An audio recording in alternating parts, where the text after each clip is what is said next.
Hello అండి, ఎలా ఉన్నారు? రేపు వినాయక చవితి కదా, బయట అమ్ముకునే వాళ్ళందరూ చూసారా? మా ఇంటి పక్కల చుట్టుపక్కల ఉన్న చెట్ల నుంచే పత్రి అయితే తీసుకెళ్తున్నారు. మా లైన్లో అన్నీ దొరుకుతాయండి. 21 పత్రులు అయితే ఇక్కడే ఉంటాయి, ఎత్తుక్కోవాలనే. కానీ మనకంత ఓపిక లేక వీళ్ళు మన ఇంటి పక్కనే తీసుకెళ్తారు కదా, రేపు వెళ్ళి అక్కడే కొనుక్కుంటూ ఉంటాము.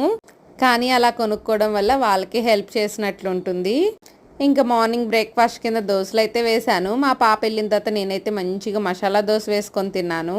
ఇంకా లంచ్లోకి ఏం చేద్దామని ఆలోచిస్తూ, రేపు అసలే పండగ కదా, ఇంక ఈరోజు శుభ్రం చేసుకుందాంలే అనేసి నాన్ వెజ్ అయితే వండలేదండి. సింపుల్గా వెజ్ ఫ్రైడ్ రైస్ చేశాను, చాలా బాగా వచ్చింది.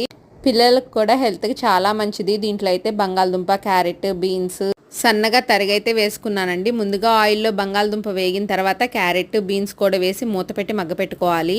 అల్లం వెల్లుల్లి పేస్ట్ అయితే 1 టేబుల్ స్పూన్ వేసి ఉడకపెట్టిన అన్నాన్ని వేసుకొని కారం, గరం మసాలా చల్లుకొని దించుకున్నాం అంటే ఎంతో టేస్టీగా ఉండే వెజిటేబుల్ రైస్ అయితే